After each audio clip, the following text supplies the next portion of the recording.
が会場の左側にレコーディングしてますので。いいです。これさ、答える、ここで答えてるのかな。大丈夫ですか。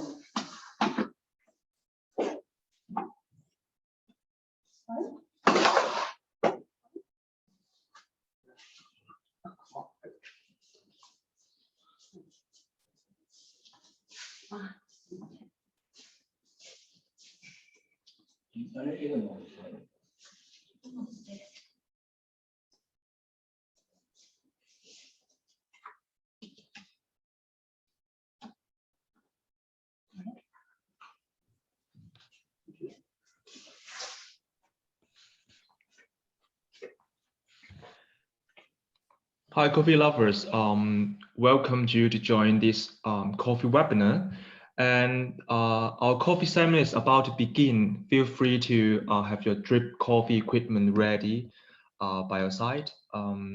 Maybe you can, during the seminar, you can, of course, use the brewing equipment to follow what Mr. Nakatsuka do for your better understanding.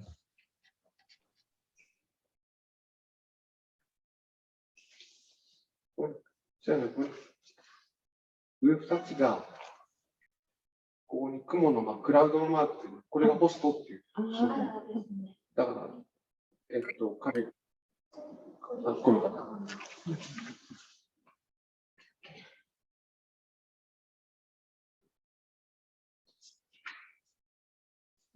どういう状況か。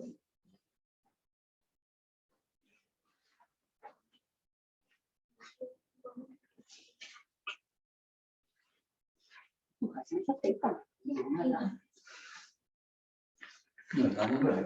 今23人。1何人も入る人がいる。もう徐々にまた増えてる。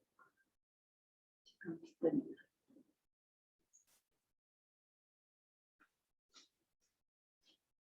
で、この文字の一つがここ見えてるの。あ、全部見えてる今。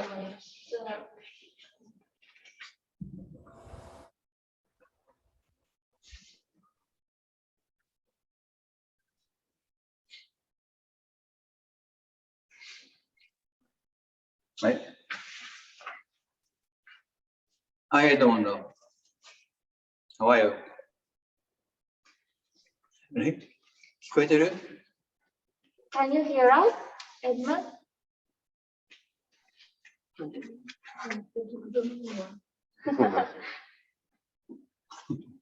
マイクオープン。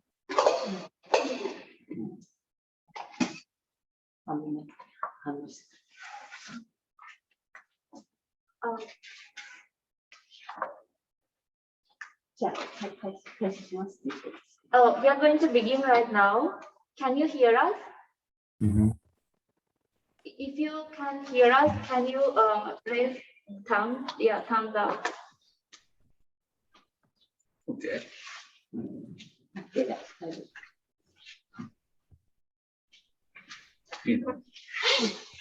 よろしいですか？最初はエドモンドから始めて、でもさっき言ってたからね。エドモンドどうぞ一言。So Edmund, would you like to give a start? Okay, hello coffee lovers. Welcome to this coffee seminar. I'm Edmund. I'm Kate. We are the founders of Kohiraifu in the Netherlands. And we're so happy today to see many of our friends here online. We also see some new friends here. If you hear about us for the first time, Kohiraifu is a Japanese word that means coffee life. We advocate a high quality coffee life, and we seek ikigai. If you know ikigai, we try to brew coffee and to find the happiness of our life. We mainly promote Japanese coffee equipment, and we aim to bring great Japanese brewing equipment and technique. Today, we are very happy to have the Japanese master, Mr. Nakatsuka, here with us. Mr. Nakatsuka is the founder of Sanyon Corporation in Japan. Last year, we are very happy. We are very happy to have the opportunity to learn the brewing technique osmotic flow from Ms. Nakatsuka. It greatly inspired our understanding of Japanese coffee brewing. Since then, we really want to share this knowledge to all of you, to more coffee lovers today. And today, this seminar is mainly developed into 3 parts. The first part will be an explanation by Cafec Japan. The second part will be a demonstration of the osmotic flow by Master Mr. Nakatsuka. And the last part, we will have a Q&A section. We see that there are actually quite a lot of number of participants today. And I'm sure many of you may have some questions about Japanese coffee, brewing culture, and we'll have some questions about osmotic flow. If you already have some question, I invite you to write your question in the chat box, and Mr. Nakatsuka will answer them later. Okay, I guess you all want to hear what the coffee master, Mr. Nakatsuka, has to say today. Let's clap our hand to welcome Mr. Nakatsuka. Thank you. Okay, hello. So I can speak English, so translation. Yes, I will be doing the translation. Okay. Anyway, introduce myself. My name is Shigeji Nakatsuka, Sanyo Sangyo CEO. 今の英語が。はい、ということでですね、今日何人入ってるか分かりませんが、たくさんの人に入ってもらってるんですよね。今、参加者35人ぐらい。で、一応予定としては、なんか100人に近い人が今日は見に来てくれてるということで、非常に感謝しております。とにかく皆さんにまずお目にかかれて嬉しく思います。We are really happy to have this web seminar with you today. We are expecting around 100 participants today, more than 100 actually, and we look forward to bring you the Cafec osmotic flow method to you, and so that you can easily brew a good cup of coffee. で今日はですね、視聴者の皆様、そのコーヒーのプロの方から、コーヒーに興味のある、方までいろんな方がいらっしゃるというふうにお聞きしてるんで、まずその基本的な基礎の部分から最終的にはハンドドリップの投下法について皆様と一緒にセミナーを楽しくやっていきたいと思います。So there will be in the audience, there will be roasters, professionals, baristas, and also everybody are coffee lovers, as well as the beginners who are new to the coffee world. So we will explain in detail about the coffee and Cafec brewing method. でね、例えばこのコーヒー今もう世界的に有名になってきてるんですけども、例えば街に出て100人に聞きました。コーヒー知ってますかっていうと、100人中99人はどの国でも知ってるんじゃないかなと思います。So when we go into the road and ask around 100 people, do you know about coffee? Yes, they tell 99% tell that they know about coffee. だけど、本当のコーヒーのことを知ってますかって聞いたら、大体3、4% ぐらいの人しか詳しいことは知らないと思います。So then we ask them, do you really have the knowledge about coffee? Do you know what's behind coffee? But then only around 3 to 4 people say that they know about that coffee. で、とにかくですね、カフェックは、要は、その先にあるスマイルをっていうコーポレートメッセージを考えています。このその先っていうのは家庭を意味します。So our brand concept is happiest smile by coffee brewed easily at home. で、家庭でコーヒーを飲みながら家族や、大事な仲間たちと笑える空間を作っていただきたい。それが私の夢です。Our dream, our passion is for the people to have a good, for everybody at home, family, friends, to have a good cup of coffee brewed easily at home. で、そのための、今日はセミナーと思っていただければなというふうに思ってます。with that hope, we will begin the coffee seminar. でね、本当はね、今日、主催がオランダのエドモンドなんですけども、本当は今年のチューリップの咲く頃、オランダに行ってセミナーする予定でした。Actually, チューリップの咲く頃、4月頃。around April, he actually wanted to come to Netherlands and conduct the seminar. でも世界的にね、こういう状況になって、それができなくなりました。But actually, because of the corona situation, he was unable to come to Netherlands. でもだんだんとね、私も2回ワクチンを打ちました。He has already had his 2 vaccines, second dose as well. きっと来年のチューリップの咲く頃は、He will definitely come in next year around when the tulips are blooming. 多分こうなってると思います。He really hopes that he can visit Netherlands. Good. はい、ということでね、早速くだらない話ばっかりやめてですね、セミナーに入りたいと思いますけども、まずね、コーヒーって今いろんなところでいろんな世界の生産地で取れますよね。There are many parts in the world that you can that coffee is planted. で、大体赤道直下、北緯25度、南緯25度で、大体コーヒーって生産されるんですよね。So actually the coffee belt, which lies between 25 degrees north and south of the equator. で、今日はちょっと簡単な話から少しずつ詳しい話に持っていこうと思ってますので、その辺はご理解ください。So we will begin the first part of the seminar by introducing little more information about coffee.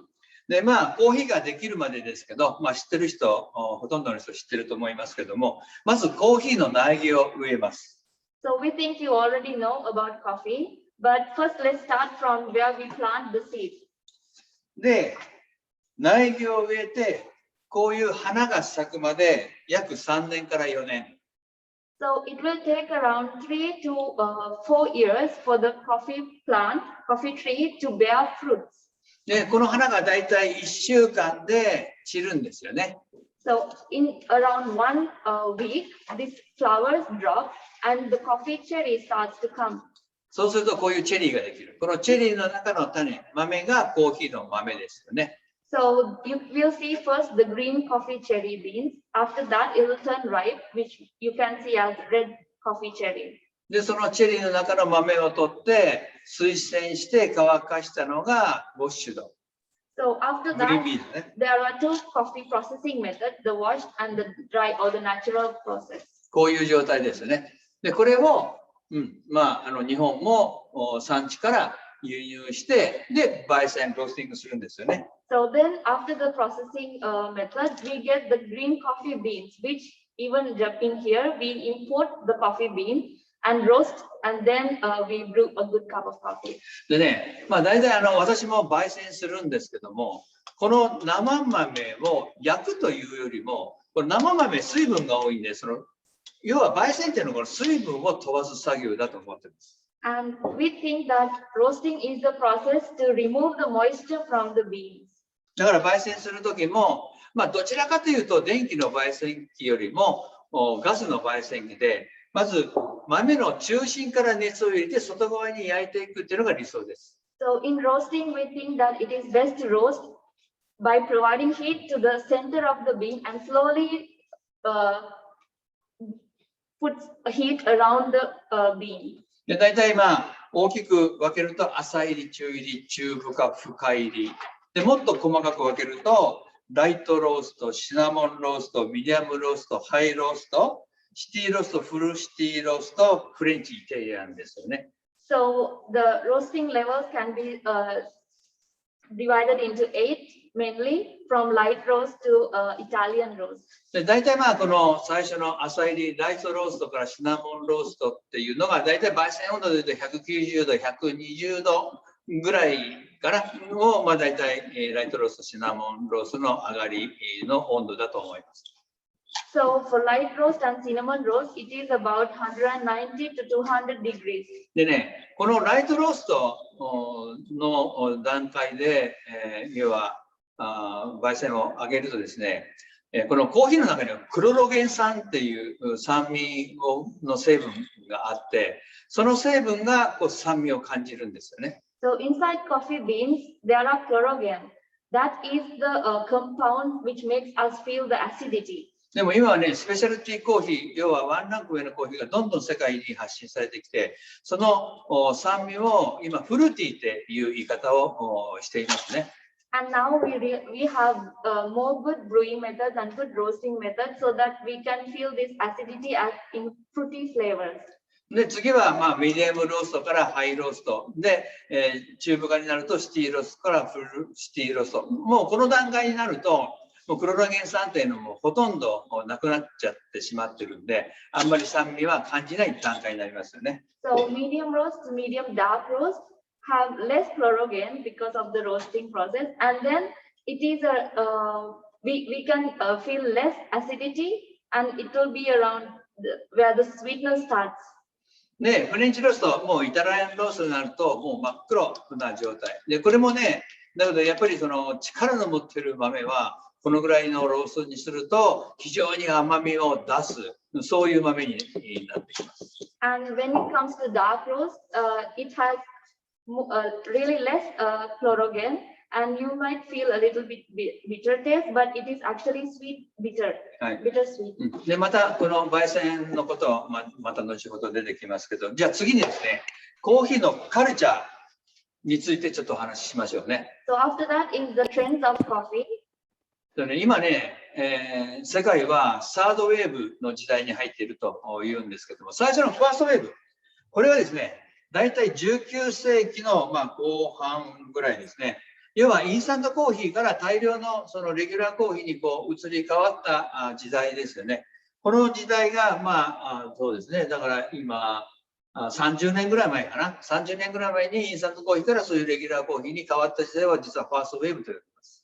So the first wave is starting from the late 19th century, where there is mass production and consumption of coffee, and we can get as a very popular beverage for a cheap price. で、次はこのセカンドウェーブですよね。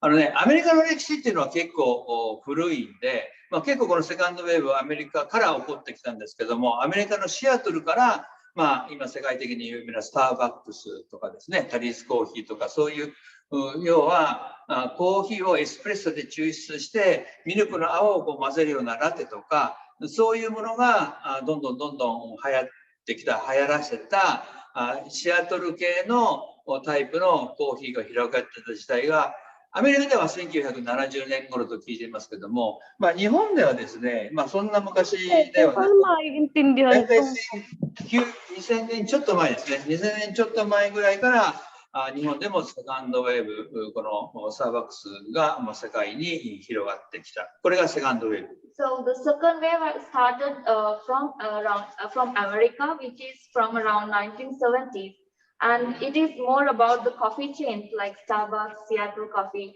and in Japan it became popular in 1996. This is more like cafe au lait, cafe latte type of coffee.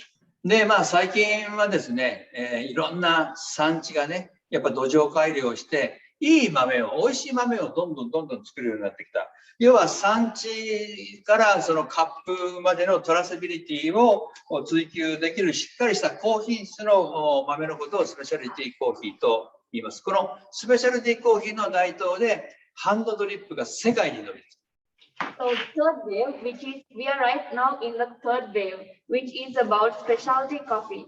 Which in specialty coffee we can trace the origin of the coffee until we drink. Everything is we can be traced, and you can get a high quality coffee.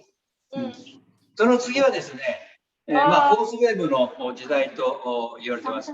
このフォースウェーブっていうのは、自分個々それぞれがそれぞれのやり方でコーヒーを楽しむっていう時代にこれから入ってくるんじゃないかというふうに言われています。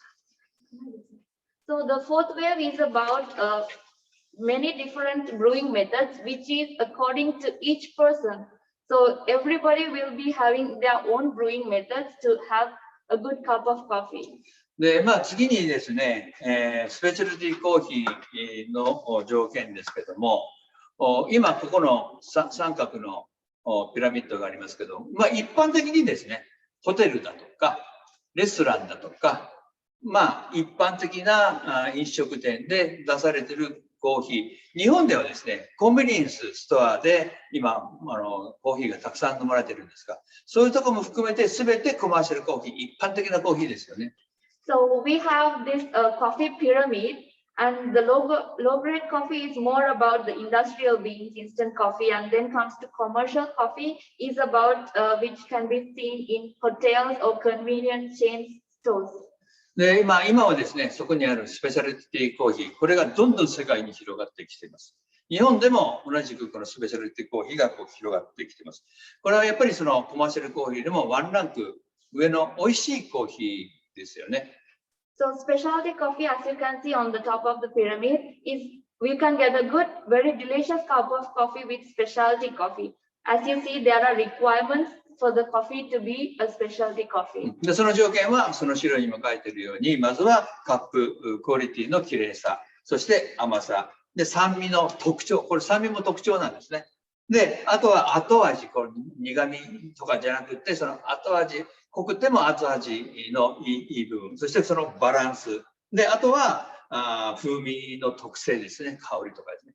そういったものの優れたものをスペシャリティコーヒーと呼んでますね。So as you can see written here in the PowerPoint, there are requirements for special coffee, which is cleanliness, sweetness, acidity as well, and texture, aftertaste, balance, profile of flavor. So if a coffee bean meets these requirements, it is called specialty coffee. で、次はですね、これから学ぶハンドドリップの抽出の法則をちょっとお話ししますね。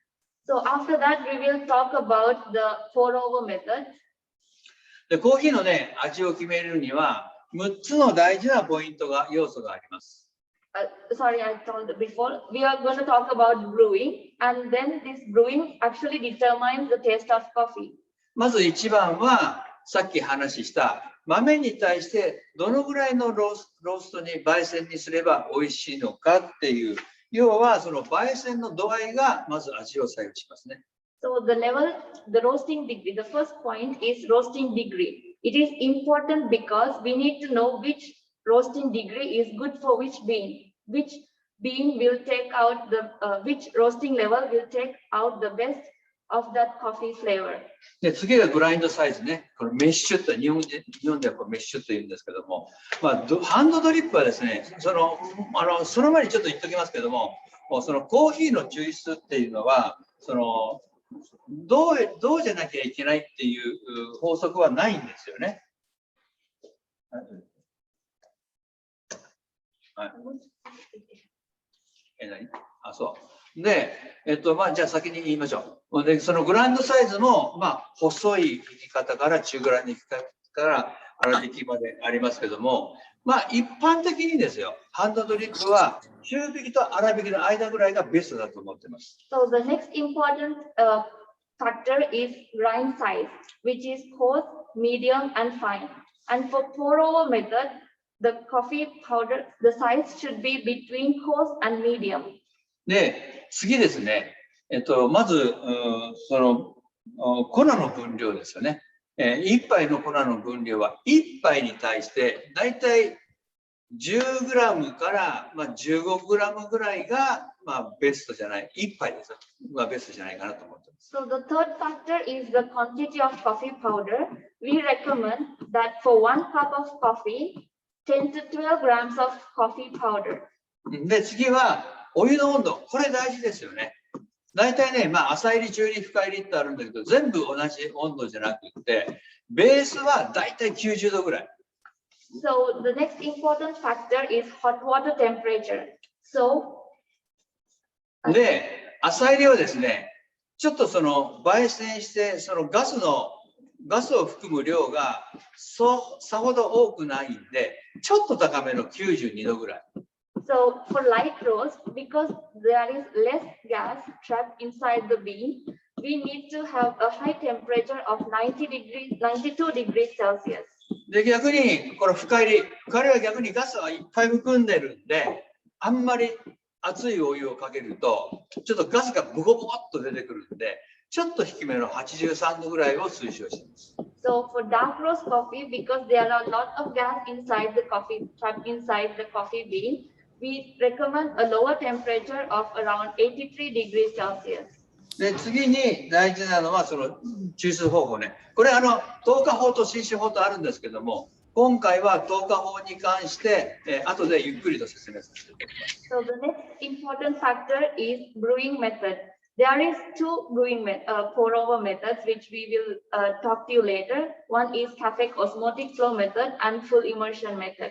で、最後にですね、抽出の量ですけども、さっき話した 10g で約 30cc、12g で約 150cc を目安にしてください。So the next is the extracted amount of coffee. For 10 grams of coffee, we can get around 130 milliliters. And from 12 grams, we can get 150 milliliters. ということで、これからハンドドリップの抽出について語るんですけども、まずですね、そのドリップ、ハンドドリップだけじゃないですけど、コーヒーの抽出っていうのは、いろんな抽出方法がありますよね。As you know, there are many brewing methods.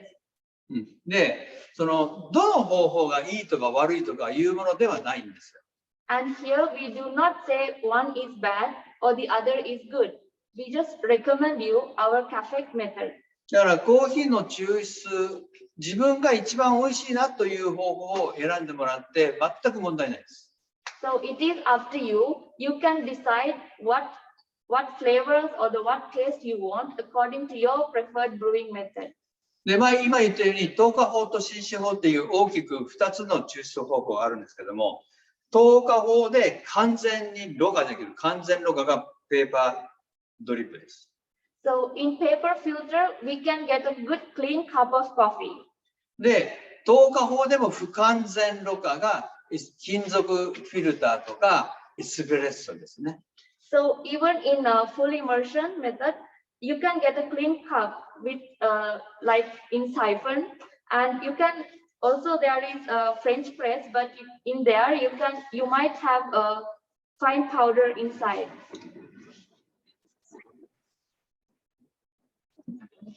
で、浸止法で完全ろ過はこういうサイフォンですね。So as I told you before, you can get a clean cup even with a siphon because of its good filter. で、浸止法で不完全ろ過がこういうエロプレス、フレンチプレス、こういったものですね。いろいろありますけど。So in full immersion, you can get some fine powder into your cup with the French press. で、この辺までが大体、ハンドドリップっていうかコーヒーになります。で、これからですね、そのハンドドリップの理論をお話しするんですけども、さっきから何度も言ってるように、抽出には透過法と浸止法があります。So now we are going to talk about the two brewing methods, Cafec osmotic flow method and full immersion method. で、透過法っていうのは、要はコーヒーを引くよね。で、このコーヒーの間にお湯を通す方法が透過法。So in Cafec osmotic flow method, we let the water to pass through the coffee powder continuously. でね、一般的にはですね、日本もそうですけど、それを知らないでジャーッとかける人がいます。ジャーッとかける人ね。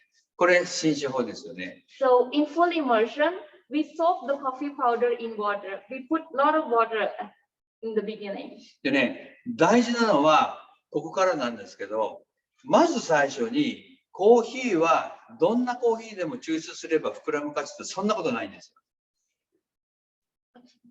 よ。コーヒーは生鮮食品なんです。So the next important point is the freshness of coffee. でね、要は焙煎するでしょ。焙煎して、で、焙煎するとガスが出るんですよね。So when we roast the coffee, the gases start coming out of the beans. で、そのガスをそうね、4、5日ぐらい抜いたぐらいが一番安定した時期に入ってきます。And we think that after around 4 to 5 days is better to have a good cup of coffee. で、そこからさらにガスがどんどん出ていくんですね。So after that, the gas will start getting out of the beans more. 豆の焙煎度にもよりますけども、だいたいまあ2週間ぐらいかな。It also depends on the roasting level, but around 2 weeks. Within 2 weeks, after 2 weeks, most of the gas, like all of the gas, will be gone out from the coffee bean. まあ深煎りになるともうちょっとガスの出る時間は長いかもしれない。Maybe in dark roast, it will take around 3 weeks, more than 2 weeks to let the gas go out. でもね、どんなコーヒーでももう大概もう1ヶ月経つともう鮮度っていうのはもうなかなかキープできない。So the freshness will not be there if you keep the roasted coffee for 1 month. だからもう皆さんお分かりと思いますけども、一番大事なのはこの鮮度です。So you might also know, but the most important thing is freshness of the roasted coffee beans. いいですか？はい。ということで、この鮮度の高い、コーヒーを使ってということが条件でお話しします。So from now on, we base our coffee as fresh and talk about our brewing methods. でね、新しいその新鮮なコーヒーは、要は力を持ってるんですよ。ね、力を持ってる。わかる？分かった。じゃあもうそれ言わなくていい。でね、新しいコーヒーをこう引くよね。So we first grind the coffee. 引くよね。で、その粉が一粒一粒はこれだったとしようか。After we grind, there are coffee powder. で、要はコーヒーを引くとね、この豆の粉の中は空洞なんですよ。ガスなんです。So as you can see in the PowerPoint, there are inside one coffee powder, there are cavities or spaces filled with gas. で、この新鮮な粉の中のガスのエキスは濃いよね。So inside the coffee essence has no high concentration. で、ウォーターね、水はお湯は薄いですよね。ホットウォーターね。ホットウォーター薄いよね。Water has a lower concentration. で、このウォーターが入っていく途中で、このコーヒーの中に染み込んでいくんですよ。So when water passes through this coffee powder, when water passes through these spaces, it takes out the coffee essence. で、このコーヒーの濃い濃度の中に薄い濃度のお湯が入り込むことによって、この濃度差をなくそうとする。これが浸透圧です。So because the coffee essence with high concentration transfer with the water with lower concentration by osmotic pressure, and then the liquid containing coffee essence come out. この浸透圧を起こすことによって、コーヒーのエキスがお湯の中に入り込んで、引っ張り出して抽出するのが、これがドリップなんです。So, as we told you before, by pouring water, we create osmotic pressure because of the concentration difference, and then the coffee essence is pulled out and comes out as the coffee liquid when brewing. だけど、もう1ヶ月も経っちゃうと、この中のガスがもう抜け出してて、この中で浸透圧がもう起きなくなってくる。So if the coffee is already past 1 month, it is difficult for the osmotic pressure to happen. だから本来のエキスをもう引っ張り出すことができないんですよ。古い、もう1ヶ月も経ったコーヒーは、1ヶ月以上も経ったコーヒーは。So the coffee essence cannot, for the old coffee, after 1 month, if there is coffee, you cannot take out the essence out because of there is no osmotic pressure. だからコーヒーはフレッシュフードなんです。That is why coffee is fresh food. It needs to be fresh when you brew the coffee. だからできれば自家焙煎をやってるお店なんかでコーヒーはぜひ購入して豆で購入して飲む前にひいてください。So we recommend you to buy coffee beans from in-house coffee roasting places and grind just before you brew the coffee. で、その前に、抽出する前に大事なのは蒸らし、ブルーミングです。So when we start the brewing, the first important point is brewing. で、さっきから言ってるように、この蒸らしが大事であって、この蒸らしがきちっとできれば、大体美味しくなります。So if you can bloom the coffee well, that means you can definitely get a good cup of coffee. でもこの蒸らしの仕方が、やり方が難しいかというと全然難しくないです。簡単です。何回か練習すれば誰でもできるです。But many say that blooming is difficult, or if the blooming is not done properly, you might not get a delicious coffee. ちょっとここだし、ここだし、ここ。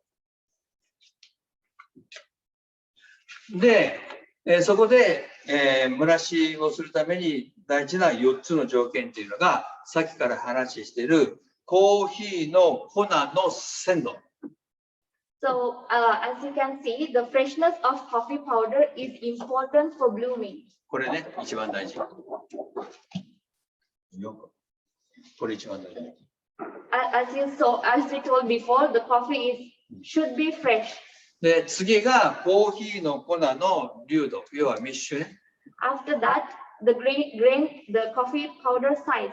で、さっき言ったように、どっちかっていうと、中挽き、もしくは粗挽きと中挽きの間ぐらいがベストだと思います。And we think that it is best to have coffee size between coarse and medium.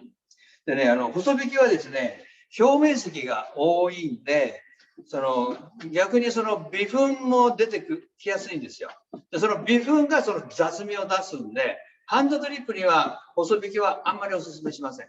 So for hand drip, for pour-over method, we do not recommend finely ground coffee, because the surface area is larger, and you might also get the fine powder into the cup, or even the unpleasant notes of compounds can be inside the coffee. で、3つ目は焙煎度ですね。さっき話した焙煎度。After that is the roasting level of coffee beans is important. でね、あと最後に豆の種類ですよね。これちょっと難しいんですけども、例えば焙煎をするのに豆も硬い豆と柔らかい豆っていうのがあるんですよ。So the next is the variety of coffee beans. There are hard and soft beans. で、柔らかい豆っていうのはどっちかというと浅入りの方が合います。So the soft beans will be better with light roast. で、硬い豆っていうのは深入りが合う豆なんですね。And the hard beans will be better off with a dark roast. だから焙煎する人はそういうところも気にしながら、自分なりの焙煎をしていくといいじゃないですか。So the roasters already know about it. They think what is best for each bean and which roast is best, and that is how they do their roasting. はい。で、次にその蒸らしのポイントなんですけども、まずドリッパーにひいた粉を注ぎますよね。で、ここに湯をかけるんですけども、ゆっくり湯を、全体的にかけるんですけど、その時にあちこちこうやってかけると、下ちょっと丸して。それ。ペケット。So we need to have a proper blooming. こういう状態はダメ。But if you pour water even around the border and in a messy way, it will have a bad blooming. So we need to spread the water evenly over the coffee grounds. でね、コーヒーの上から見ると、真ん中にお湯を落として、ゆっくり一周、で、大きく一周すると、きれいに膨らみます。So to have a proper blooming, we need to pour water in the center first. Very slowly, you make a small circle and a big circle. これね、後で実際に抽出してお見せします。After the theories, we will show you how to do it. で、要は透過法で抽出した後と浸止法で抽出した後のドリッパ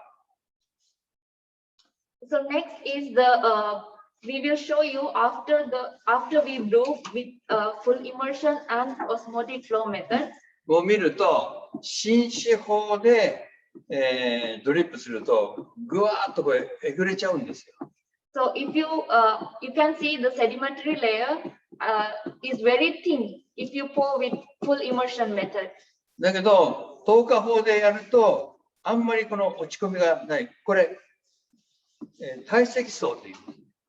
And if you pour with the Cafec osmotic flow method, there is a sedimentary layer. この堆積層を残した抽出をすることが大事。It is important to have this sedimentary layer after we brew. なぜならば、この堆積層があることで雑味を落とさない。So this sedimentary layer is there for as a filtering layer so that the unpleasant coffee compounds will not come into the cup. 逆に堆積層が少ないと雑味まで落としてしまう。But in full immersion, the sedimentary layer is very thin. So even the unpleasant notes also come into the cup. だからハンドドリップするときは、もう最初からこう回しても全然問題ないんですが、なかなか一般の人はこの腕でコントロールするのが難しいんで、真ん中だけを最初にずっと押さえていけば、お湯がドリッパーの中でこうやって回るんですよね。こうやってガーッと回るんですよね。So we think that it is for the beginner especially, it is difficult to control the water flow and make circles around the coffee powder. So we think it is best to pour water at the center very slowly because there is a convection flow inside happening. でそのためには、注意について。真ん中からね、まっすぐ落としてやると簡単に抽出できます。So we will show you in a minute. If you pour at the center with a thin and slow waterfall, it is best. で、今日のセミナーは、とにかくその難しく入れることがプロではないんですよ。So we will tell you a way for you to easily brew coffee. Even if you are not a professional, you will be able to brew a good cup of coffee. だからちょっと練習すれば簡単に誰にでも美味しく抽出できることを教えていかないと家庭には伸びないんですね。So we think if you try a few times, you will be able to do it at home.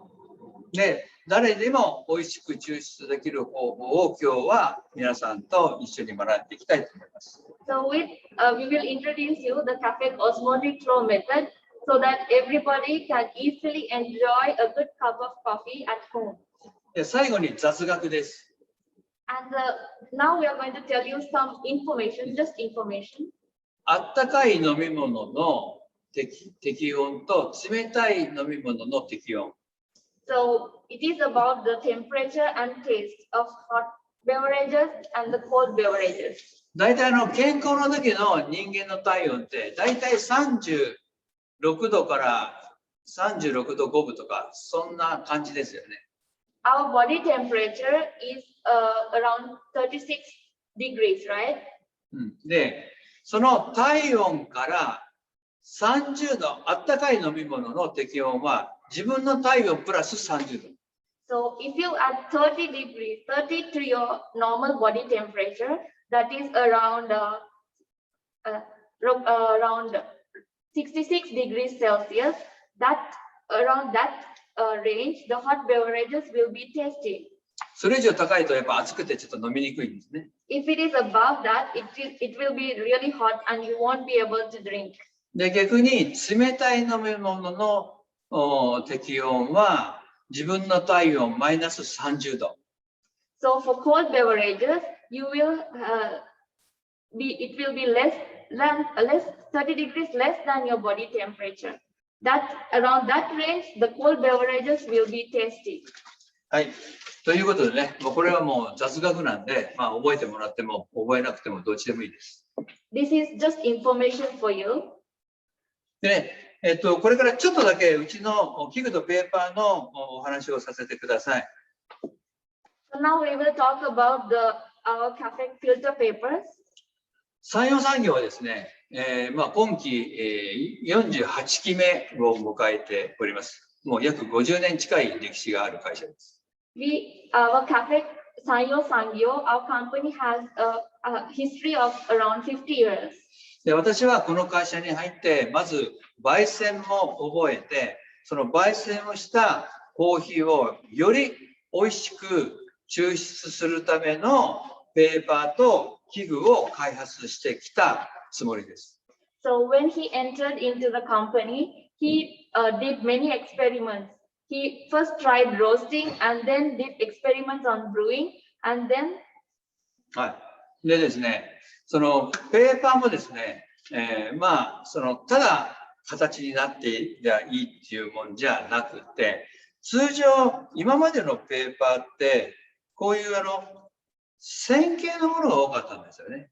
So until recently, we had a trapezoid paper filter. もちろんうちにもこの線形のフィルターペーパーはあるんですけども、今世界の主流は円錐になっています。So even we have trapezoid paper filters, but now the cone-shaped paper filter is gaining popularity. でね、なぜこれがいいかっていうと、コーヒーはお湯がコーヒーに当たる時間が長ければ長いほどコーヒーは美味しく抽出できるんです。So why cone-shaped paper filter is better is because of this theory. The longer the contact time between hot water and coffee, the most tastier the coffee will be. そのために必要なのがこのろ過の層。So for that, the most important point is to have a deep filtering layer. このろ過の層が長い方がコーヒーを美味しく抽出できるんです。So if the filtering layer is deep, then you can brew a good coffee. そこで、まだ50年にはなりませんけど、約40数年前にこの円錐形を開発した会社が、世界で一番最初にこの円錐形を作ったのが我が社山陽産業です。So it is already nearing 50 years, but Cafec Sangyo is the first one, the pioneer to introduce cone-shaped paper filter into the world. だから山陽産業カフェックはコーヒーのフィルターペーパーのパイオニアだと思っております。So we think that we are the pioneer in introducing Cafec cone-shaped paper filters into the world. なぜならば、フィルターペーパー、紙だけを開発したんじゃなくて、コーヒーを焙煎しながら、そのコーヒーの味を十分美味しく引き出すための器具、ペーパー、ドリッパーを作ってきた会社だからなんです。So we not only introduced paper filter, we experimented which type of dripper will extract a good cup of coffee. So we made our drippers, our Cafec tools and Cafec filter papers according to a theory so that everybody can get a good coffee. 日本ではこの線形がずっと売れ続けてきたんですね。So the trapezoid dripper has been continuously is there for a long time. でもこのコーヒーの美味しさをもっと引き出すために開発されたこの円錐をもっと世の中に広げたいって思ってカフェックブランドを作り始めました。So we thought that we need to have more ways to have a good cup of coffee. So we introduced the Cafec brand. それまでは、まあ今もやってますけども、お客さんのプライベートブランドを作って成長してきた会社だったからです。And before that, we also had private brands. We also did manufacturing coffee papers. だけど、やっぱりこのスペシャルティーコーヒーという美味しいコーヒーを各国の産地が作るようになってきて、じゃあこのコーヒーをもっと美味しく入れるための器具を作れないかということで着手したのがこのカフェックのフラワードリッパーです。So we were thinking, is there a way that people can brew a good cup of coffee with a good dripper? So after many research, then we came up with the Cafec flower dripper. で、さっき話したように新鮮なコーヒーは蒸らすと膨れてくるじゃないですか。As we told earlier, the fresh coffee blooms. だからこの器具の中で膨らみを少しでも抑えないようにここをえぐってデザインしてもらったんです。So when the coffee blooms, that means the coffee expands, right? So these flower ribs helps in the expansion. It makes space. まあそしたら、上から見るとお花みたいな形状になったんで、通称フラワードリッパーと呼んでいます。So when you look at from the top, you can see it as a flower. So it became flower dripper. はい。ということでですね、その次だ。で、その次に考えたのが、まあ、今、世界的に有名なのが、このアバカのフィルターですね。So we also thought how to have a sustainable or a good filter paper. So we introduced Abaca. で、もともとこの商品を開発するときに、この両面にクレープっていうシワをつけるとコーヒーは滑らかに抽出できるんですね。So we thought adding wrinkles or the crepe on both sides of the filter paper, you can have a smooth flow and get a good cut. これを極力大きくつけることにも知恵を絞ってできたのが今のこのフィルターペーパーなんですね。So on both sides of our paper, you can see these deep wrinkles, or which is called crepe, which can have a smooth brewing, and you get a good cup of coffee. で、そこにやっぱ環境の問題を考慮して、非木材のアバカを入れたのがこの商品です。So with consideration of the environment, we introduced Abaca fiber into our paper. So it is non-wood and is environmentally friendly. だから今世界で一番売れてるのはこのアバカのフィルターペーパーですね。And you already know that Abaca is really the very most popular filter paper in Cafec. で、次に考えたのが、先ほどから話しているコーヒーは浅入り、中入り、中深、深入りって大きくこう分けられますよね。So as you know, the roasting levels can be divided into light roast, medium dark, and dark roast. だけどね、浅入りはやっぱりそのガスの入っている量が少ないんで、蒸らしても膨らみがちっちゃいんですよ。And for light roast, as we told earlier, there is less gas trapped inside, and when we do bloom, it expands less. だから中入りとか中深入りと同じように入れると、やっぱりどうしても味を引っ張りにくいんですよね。If you brew it like in other ways, like for dark roast, if you brew the same way for light roast as well, it is difficult to extract the coffee essence. そこに気づいて考えて研究して作ったペーパーがこれです。We thought about that, how to bring out the best characteristics of light roast coffee and introduce the light roast coffee paper, filter paper. まあこのペーパーは逆に上から落とすお湯の速度と下に落ちる速度が同じぐらいに抽出できるような設計をしたペーパーなんですね。For medium dark roast coffee filter paper, the important thing is that the water poured from the top and water poured from the down to be the same. だけどこの浅入りはもうちょっとゆっくり抽出していきたい。まあ私はプロなんで自分の腕でコントロールできるんですけども、なかなか一般の方っていうのは自分の腕でコントロールしにくいんで、どうすれば一般の人でもゆっくり美味しいライトローストのコーヒーを抽出できるだろうかなと思って考えたペーパーがこれです。So for light roast paper, actually we need to extract the coffee slowly. That means we need to control the brewing, but the professionals can do it. But how will the beginners do it? That is what he thought. で、これはどう考えたかっていうと、要はそのクレープの問題で、片っぽのクレープを極力なくしたんです。So we thought how to do this, and we have crepe only on one side. There is no crepe inside the filter paper. そうすることによって浅入りの豆が抜群に美味しくなるペーパーを作ることができました。So because of that, we have the surface area is small, so that we can have a little bit slower extraction and get the full aroma and a clean cup. で、さっきも話したように中入り中深入りは十分なそのクレープをつけて抽出のコントロールができるだけしやすいような要は厚みというかクレープを作ったのがこの商品です。So for medium dark roast, to brew out a well-balanced and rounded flavor profile for coffee, we made the crepe on both sides with a good balanced height. だからこのペーパーもアバカもこのペーパーもこっちはアバカが入っているだけでクオリティ、クレープとしては同じレベルの品質を持ったペーパーです。You can think that Abaca and the medium dark roast coffee filter paper is almost the same, but in Abaca we have mixed Abaca fiber. で、最後にこの深入りなんですが、深入りは通常のドリップよりも最後ちょっとブレーキをかけたいなと考えました。So in dark roast coffee, we need to have a smooth water flow in the beginning, but apply a brake at the end. そこで考えたのが、この紙をすくときの地合いですね。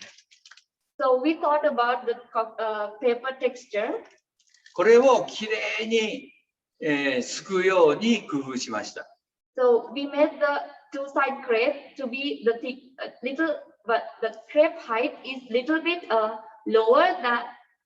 Yes. で、若干今言ったな、クレープを少し低めにして作った商品がこれです。Yes. As I told you before, the height of the crepe is made to be low, set to be lower. で、そうすることによって、最初はスーッと落ちるんだけど、最後にここを出すためにピュッとこうブレーキをかけて抽出できるような紙に仕上げました。So in the first half, the water will flow smoothly, but in the second half, the addition becomes larger. There is no space for the water to flow. So it applies a brake and end up the coffee with a good body and sweetness. まあ、ぜひですね、この浅入り、中入り、深入りのペーパーをあなたの持っているコーヒーで試してみてください。So please use our roasting level coffee paper series with your coffee and get the best flavor out of them. 最後になりますけども、このディープドリッパー。 So next up is about the deep dripper. これはね、私が考えた最高傑作なんです。And this is actually his best innovation. 何が違うかっていうと、このさっき話したろ過の層を最大限に長くした。So what is the difference between this deep dripper and the normal concept is that the filtering layer is more deeper. だからこっちは開くと60度なんですけど、こっちは開くと45度なんです。So the normal concept paper filter has 60 degrees, but in deep filter paper, it is 45 degrees. で、さっき話したお湯がコーヒーに当たる時間が長いだけのこのろ過の層を取ってるんで、誰が入れてもこれ美味しく入ります。So because this filtering layer is deep, it takes longer time the water to contact the coffee powder. So you can brew a delicious cup of coffee. だからこれは3杯から7杯用に設定しました。So because of that, this is ideal for 3 to 7 cups of coffee. はい。ということで、早速ですね、じゃあこれから抽出に移りたいと思います。So now we are going to actually show you how to brew. これちょっとでね、その前にリンスの話をしましょう。So now we are going to tell you about rinsing the coffee paper. よくですね、リンスはする方がいいんですか、どうなんですかっていう質問を聞くんですが、言ってて。So everybody asks us whether we have to rinse the coffee paper or not. で、基本的になぜじゃあリンスをするんですかって聞くと、紙の匂いを消すためにリンスは必要なんですかって答えが書いてる。So when we ask them why they rinse, they tell us that we rinse to remove the paper smell or the taste. だけど、カフェックのペーパーは匂いません。But we can assure you that Cafec paper does not have any smell. だから答えはリンスしてもしなくてもどっちでもいいんです。So you can either rinse or you don't have to rinse actually, but it is up to you. でもね、ただこの器具とサーバーを温めるためには、このお湯をかけてやることは大事だと思います。But you have to warm the dripper and the coffee server. こっちですね。で、次にフィルターペーパーですね。ここの圧着の部分がありますよね。So as you can see the edge, ここを折ります。we fold the edge. ギリギリじゃなくてこのぐらい。Around that much. It's not like very thin, but you keep little bit more space. で、ここの底の部分をプッと取ってる。And then the very bottom, you press a little. そうするとフィットしやすい。And if you do that, it will fit perfectly within the dripper. で、ここでこのお湯は捨てます。Yeah, make sure to remove the water. はい。で、今日はですね、24g 2杯。So today we are having for 2 cups, 24 grams of coffee. これを入れます。で、これ平らにするね。And make sure to level the coffee grounds. はい。で、ここからです。よく見といてくださいよ。ちょうど90度になりました。So now the temperature is 90 degrees. まず真ん中から軽く一周。で、大きく一周させます。So first we put at the center slowly by drawing a circle from center to outside. その時にこういう細口、これツバメプロ、我が社の商品ですね。ツバメプロ。So when that, it is important to have a small spout, which we are using our Tsubame Pro. これは私がわざわざ職人にお願いして作ってもらったドリップポットです。So this is actually designed by him and asked for the asked to be manufactured. じゃあ今から抽出しますよ。Are you ready? Are you ready? We are going to drip now. ちょっと寝てる人、目開けてくださいよ。Okay, so if anybody is falling asleep, please wake up. We are going to do a deep, delicious cup of いい coffee. ですか。まず真ん中にお湯を落とします。So first pour water at the center, で slowly. ゆっくり丸を描いて、 Slowly from center to outside. で大きく丸を描きます。And one で、ここで一回止める。 with the circle. And then we stop. We let it for the bloom. そうすると、新鮮なコーヒー、フレッシュコーヒーはこうやって膨らみます。So you can see the coffee is swelling. If the coffee is fresh, it will swell like this. まあ大体20秒から30秒ぐらい。Around 20 to 30 seconds we wait. そうすると、もうこれ以上膨らまないよっていう状態になると、上がちょっと割れてきます。So when we see that there are some cracks appear, we know that it's the time. で、ここから難しかったら真ん中に入れてください。So now we pour at the center, only at the center. そうすると、こういう細かい泡が出るでしょ。And you can see a small bubble appears at the center.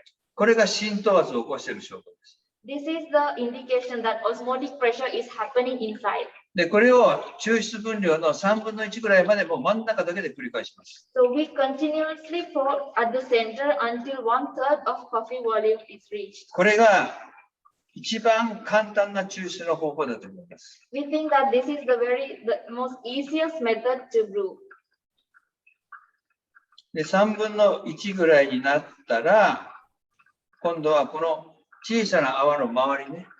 So after 1/3 of coffee volume is reached, we pour around this bubble.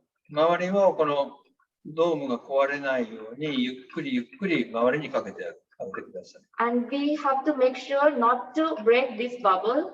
So keep pouring around this bubble. たったこれだけ。Only this. We repeat it until we. 簡単でしょ。Do you think it's easy? でね、もう3分の1で味は決まってます。But when 1/3 of coffee volume is reached, that means the taste is already decided. あとの3分の2は湯量を合わせる作業と濃さを合わせる作業です。So after that, the rest is about adjusting the coffee concentration and volume. で、大事なのは杯数になったら切るっていうこと。And the next important thing is when we reach the volume that we want, we have to take out the dripper. もうあとはぐーっと回して。At the end, we make it a little faster. で、あとは杯数になったらこれを切ってあげる。So when we reach the 2 cups, we take out the dripper. ここから先は雑味です。As you can see, there is still some liquid brewing out. It is not good. It is about unpleasant coffee notes. 戻して。はい。たったこれだけ。で、あとは。Then you just shake it a little, and here you are. We hope that you can taste it, but これね、せっかく入れたのに、このウェーブセミナー飲めないんですよ。Because we are having our seminar through the web, we cannot actually let you taste. これが残念。and he regrets that. で、次にさっき話した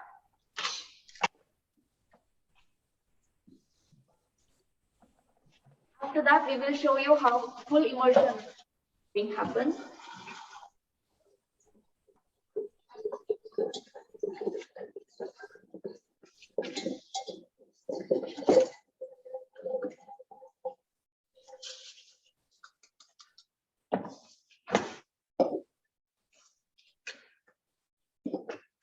So, 新手法ですね。 So this is the full immersion method. まあ、新手はもういい加減じゃあ、ここでやるでしょ。 So we soak the coffee powder in hot water.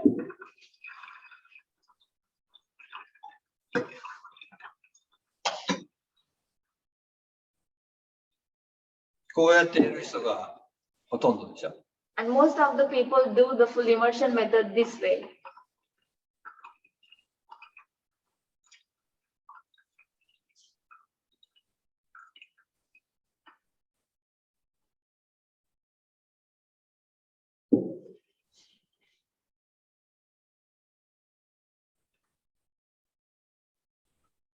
ちょっと待ってね。Just a moment.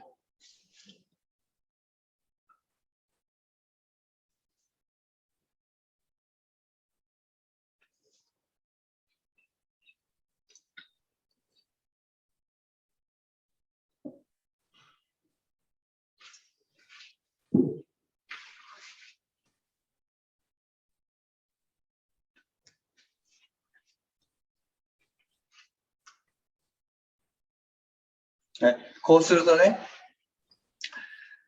このコーヒーがこれなんていうの、落ちてくるでしょ。 So now you can see the full immersion method. We finished brewing by full immersion.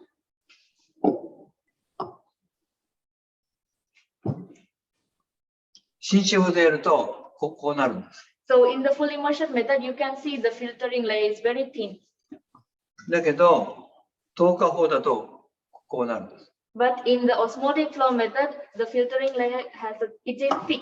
ということは、ここのろ過の層、なんじゃなかった、ろ過の層というか、堆積層ね。この So 堆積層。 that means the sedimentary layer is thick. これはちょっとしかない、堆積層。 And the sedimentary layer in full immersion is very thin. これがこの差とこの差の違い。 That is the difference between, as we showed you earlier, the sedimentary layer, the difference. ということは、この堆積層を残すことによって雑味を落とさない。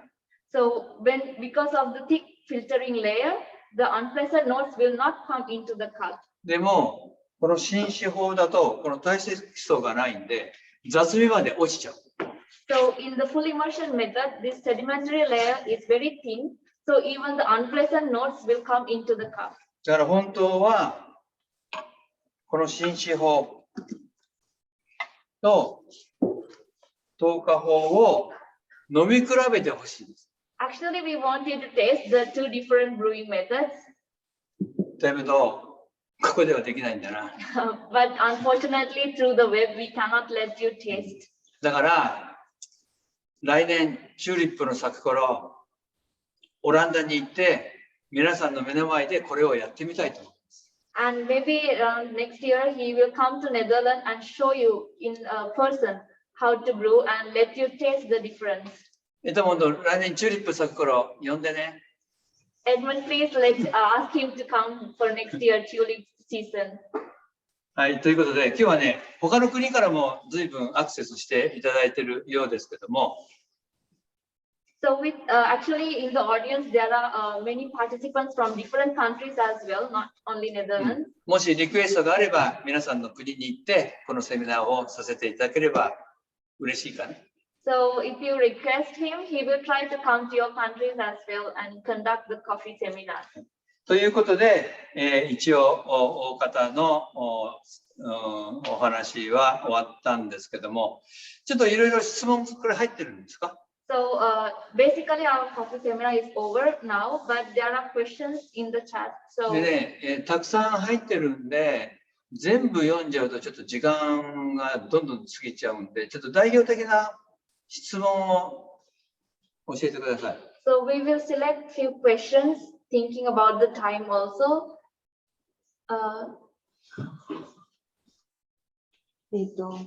今見るとダークローストのコーヒービーンズを使ってるんだけれども、このダークローストじゃなくて浅煎りの場合のオズモティックフロー、これは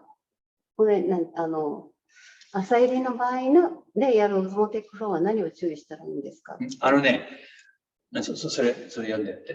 So now the question is about I noticed that you are using quite dark beans. What about the light roast beans? Is this osmotic method also applied? 浅煎りはさっき言ったように、そのガスの量が少ないんで、膨らみにくいんですよ。So for light roast, since the gas trapped inside is small, the swelling is less. だから深煎りがこんだけ膨れるとしたら、浅煎りこんだけしか膨れないんですよ。So when compared with dark roast and light roast will swell more, but light roast will swell less. だから最初にこうやって蒸らしたよね、2周で。As we showed you earlier, we bloom. その蒸らしの湯量は少し少なめに全体に回して。So it is important to pour over one slowly and one big circle to cover the coffee grounds. でそうするとね、もう膨らみはちょっとちっちゃいんだけど、その膨らみを3分の1まで、とにかく気をつけてゆっくり3分の1までこれで入れて。So even for light roast, you can, after the blooming, pour around very slowly until 1/3 of pour at the center until 1/3 of coffee is reached. でね、とにかくさっき言ったように、ゆっくり3分の1まで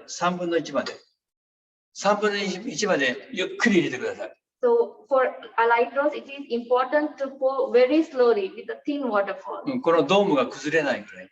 So that we should not break the dome. で、その後はね、その後はどうしても紳士法みたいにやっぱりお湯が浸かってきます、朝入れは。So for light roast, actually there will be little water trapped in the dripper. でもね、もう3分の1でもう味決まってるから。But after 1/3 of coffee is reached, that decides the taste already. だからあとは少しこうお湯が浸かったような状態でも全然美味しく入る。So even if there is water trapped a little inside, as we'll see in light roast paper, it is okay because if 1/3 of coffee is reached at the beginning, that means the coffee taste has already been decided. この朝入りの抽出は来年チューリップの咲く頃、オランダ行ったらして見せてあげます。So he will come to Netherlands next year and show you osmotic flow, show you the brewing by osmotic flow method with light roast paper, light roast coffee. はい、わかった？姉さん？はい、次は？今日使った豆は焙煎後何日ですか？1日ですか？2日ですか？3日です。So today it is about how many days has passed in the coffee that we use. We use coffee which is roasted after 3 days. オズモティックフローが狙うところの TDS のパーセント、TDS って濃度計というかコーヒーの濃度なんだけど、そのオズモティックフローが狙っている TDS は、ターゲットはどのくらいですか？ちょっとそれ数字的に把握してないけど、これやっぱりその豆によって、それぞれなんで、どれがいいっていう、さっき話したように、そのドリップもいろんなドリップの方法があって、どれがいいっていうことを言ってるわけじゃないんで、その辺は豆によっても焙煎の度合いによってもちょっと変わってくるんで、ちょっと一概には言えません。So next question is about the target TDS with osmotic flow. Actually, we cannot tell you exactly a percentage, but actually there are different brewing methods. We introduced the osmotic flow method, and it will be different, of course. 濃度が違うのは、いろんな抽出方法で違います。So the concentration will be definitely different with osmotic flow as well. さっき説明したんだけど、これミディアムローストとアバカフィルターペーパー同じ特徴だと思うんだけれども、これに関してはどうでしょう？ So the next question is about the characteristics in the different roasting levels paper. 要は通常のトレディショナルペーパーにこれはアバカを購入させたっていうだけです。So for Abaca, there is Abaca fiber inside, and that means non-wood pulp and wood pulp, or a combination of that in Abaca filter paper. アバカは非木材なんで、そういった意味ではエコロジーな商品だと思います。So because Abaca fiber is non-wood, that means it is more environmental friendlier. That is the main difference between the roasting level paper and the Abaca filter paper. いいですか？次はライトローストにはライトローストペーパーを使って、ミディアムにはミディアムダークローストペーパーをちゃんとその法則にのっとって使うべきなのか、それともライトローストでミディアムのペーパー使ってもいいのか。これ So the next question is about how to use the roasting level filter papers. If it is okay for us to use light roast coffee with medium dark roast filter paper. 私は、さっきから何度も話しているように、浅入りは浅入りの特徴、中入り中深入りにはその特徴、深入りは深入りの特徴を引き出すためにこのフィルターペーパー、バイセントベースのフィルターペーパーを作ったんですね。だけど何度も言うように、どんな抽出方法じゃなきゃいけないとか、どの焙煎温度のコーヒーにどのペーパーを使っちゃいけないとかいうことは一切言ってません。So actually, we made this roasting level paper series, light roast, medium, dark roast paper series, so that each light roast coffee can be the coffee components can be extracted for a good coffee. So with light roast coffee, the light roast coffee filter paper will extract the best flavors. So, but we will not tell you that only to have this and that. There is no any rule. だから自分の好きな豆をもう自分の好きなペーパーでちょっとドリップして、あれやってみたり、これやってみたり、こっちをやってみたりして楽しんでみてくれればいいなと思います。So you can actually try using different coffee beans with different filter papers and try to bring new flavors, new coffee taste, and it will be according to your preference. はい、次。じゃあ、あともう一件ぐらいにしようかな。たくさん来てるんで。So actually, there are many questions, so we will try to answer one more. これはちょっと私的には理解できないんですけど、オスモティックフローだとこのバイパス、お湯の通り道に影響があると思うんだけど、大体もう私が大抵そのフラワードリッパーで抽出するとバイパスがいっぱいできてしまって、私は構わないんだけれども、これちょっと気にする人がいるんだけど、ちょっとどういう意味がわからないんだけど。There is a question about the how osmotic flow affects bypass, but actually it is a little bit, we cannot understand that question very well. Sorry. What does he mean by bypass? お湯のこう流れでしょ。So is it about the water flowing through continuously? Bypass means we put water separately without extracting coffee substance. Adding coffee after. Adding water after the coffee solutions. Adding water into the brewed coffee without brewing. Okay, no, actually that's not what she means. Sorry, ちょっとわかんないから。じゃあちょっと次。Maybe Annabelle, you can also ask it in the chat. In the you can unmute and then you can ask it directly. Yeah.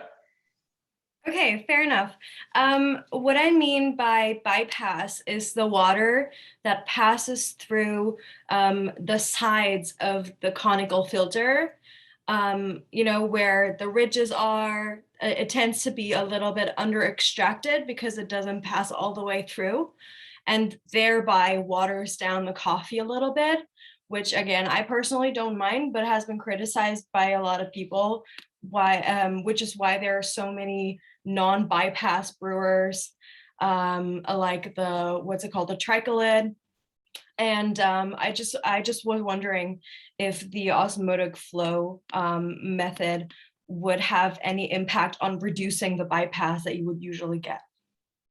このエッジから水流れると、抽出はよくできなくなるから、オスモティックフローはどうそれを解決する。こういうところ、なんかこの辺に入れるとコーヒーに当たらなくて抽出してるから。そこまでかけるからいけないんじゃんね。ちょっとよくわからんけど、要はここ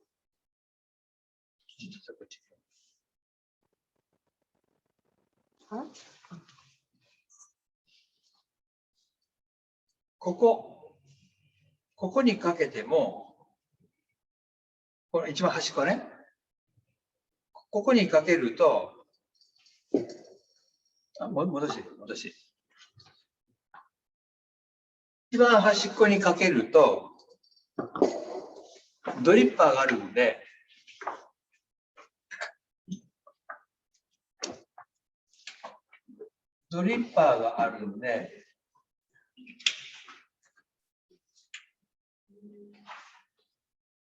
あるでしょ。で、お湯はここからここの間で回してください。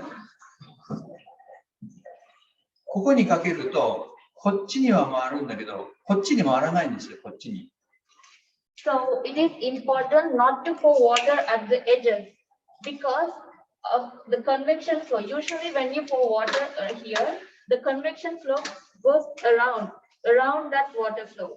So if you pour water at the edges, the convection flow cannot be happen. It only will be happen to one side.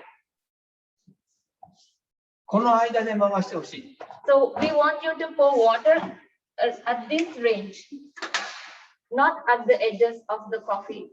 ここがあるから、ここから先に回らない。この中で回してる。So if you pour coffee water at the edges, you cannot have convection flow to this side. So it is not good. Always pour water within this range, as in the picture.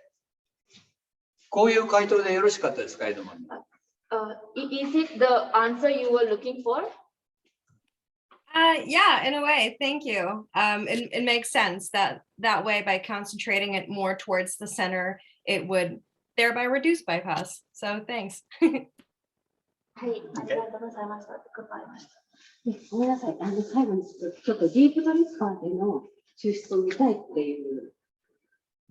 ディープドリッパーでの抽出を実際に見てみたいっていう。で、一応ちょっとお湯は沸かしたんですけど。サーバーがね。これで3杯でちょっとじゃあ。So we get in the chat that you want to see the filtering brewing by deep dripper. So we are going to show you. いや、ちょっと温めるのは省略します。Actually, you need to warm the dripper, but you're going to pass that because of the time.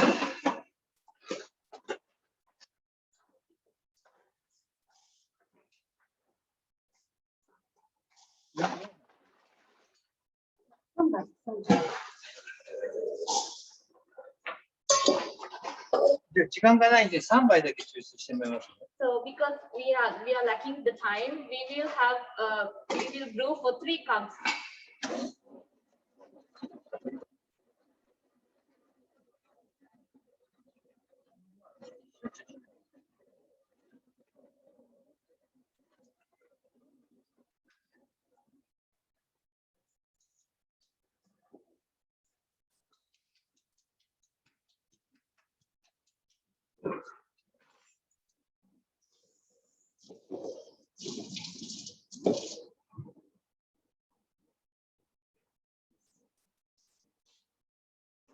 ちょっととりあえず、まあ3杯から7杯なんだけど、ちょっととりあえず3杯でやります。This actually for debriefer, you can pour the cup from 3 to 7 cups, but because of the time, we will have only for 3 cups.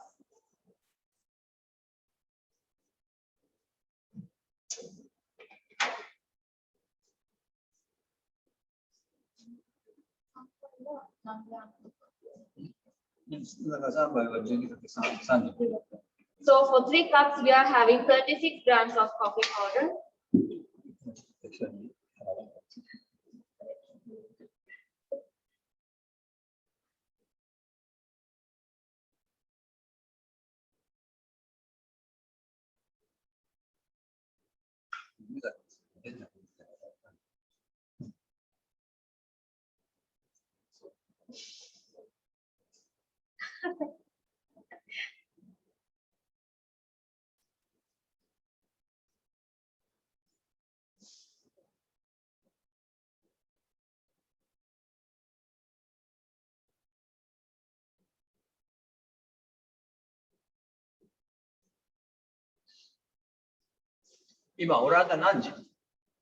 What time is it in Netherlands right now? 11:23 in the morning.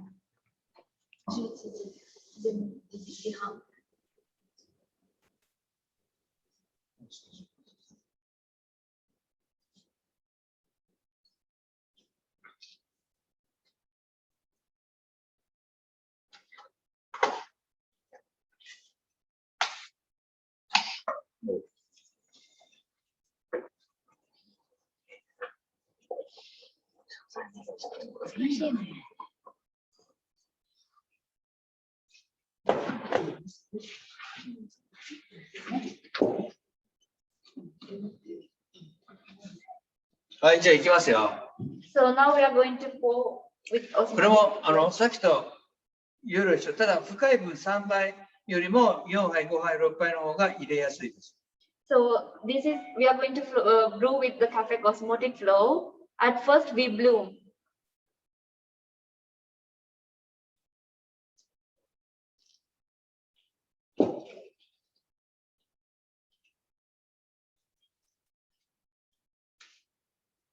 大体約30秒ね。 So around 30 30 seconds, we wait for the coffee to bloom. だから角度がついてる分、上には伸びやすい。 So if there should be space for the coffee to expand and bloom. OK。はい、次、真ん中から簡単なやり方。 So now we pour at the center.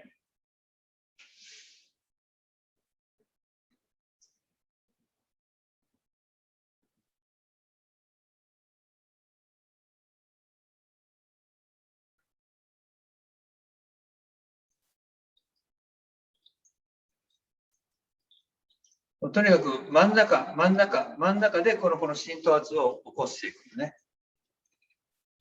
センター。 So at first you pour at the center, only at the center. 何杯だっけ ?3 杯です。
And when we reach the 3 cups, we'll take out the dripper. はい、戻して。 So here is the coffee brewed with our deep dripper. はい、どうぞ。いやいや。 Please have a taste. これね、飲めないんだよね。ウェーブだとね、やっぱり。 So, here, エドモンドさんも今、同時に、だから角度がやっぱある分、非常に濃くっていうか、抽出浸透圧も結構起きるんで、結構濃く出る。So because of the deep filter, you can get a cup of coffee with a good body, with rich coffee. だから、そのぐらい3倍以上の時に使っていただけいいけど、日本はね、アイスコーヒーが結構売れるんですよ、夏は。So we think it is better to use this deep filter when you pour more than 3 cups. もうアイスコーヒーはもううちの直営店も全部これで入れてますけど、もう全然美味しいです。And in Japan, iced coffee is very popular. And when making iced coffee, they always use a deep dripper so that they can make more volume. もうこれ今ね、日本のうちのお客さんですけど、自家焙煎のお客さんがYouTube でこれを宣伝してくれたり、YouTube に出してくれたりするんで、今爆発的に売れてます。So actually, there are many roasters who have this deep dripper, and they promote this on YouTube channels and everywhere. And now it's kind of, we always have it out of stock right now. ぜひ一回試してみてください。 So please, you will try, and you will definitely get addicted to this. はい、ということで、そろそろよろしいですか？ So I think the time has come. で、あとね、あともし質問があれば、エドモンドにどんどん振ってください。So I'm sorry we cannot answer everything right now, but please direct the questions to Edmund. He will give it to us, and we will try to answer. エドモンド大丈夫だよね。エドモンド OK？ はい、OK ですね。OK、はい、Good。 Good. はい、ということで。Thank you everyone for your participation. So if you have any question, you just send us a message Or through, email. or email. We will try to collect them and send to Mr. Nakatsuka, and Mr. Nakatsuka are very happy to answer you all. Thank you again for your participation. We hope to see you In the Netherlands. in the Netherlands next time. 来年オランダに。オランダ行くよ、オランダ行くよ。Yes, he will come to Netherlands. 今度オランダでこれやるから。その時はみんな集まってね、一番右の人何やってるか分かんないけど。カフェクタイは何言ってるかね。シャーさんね、バカだね。はい、じゃあ、今日はですね、大変長い時間ありがとうございました。Thank you very much. It's long, but we hope that you enjoyed our coffee seminar. ぜひさっきから何度も言ってますけど、来年ね、チューリップの咲く頃、オランダでお目にかかりたいと思います。So he hopes to see you next year during the tulip season. それまでに皆さんもこのハンドドリップね、プラクティスで練習してください。So until he comes to Netherlands, please keep practicing the Cafec osmotic flow method. じゃあ、またね。So see you again. Take care. See you. Bye bye. Thank you very much. Thank you very much. 社長さん、ありがとうございます。シャーさん、何やってんだお前。じゃあ、ありがとう。Thank you, thank you, thank you. バイバイ。collect 咗啲。今日何日だ ?32 日しか来てないでしょ。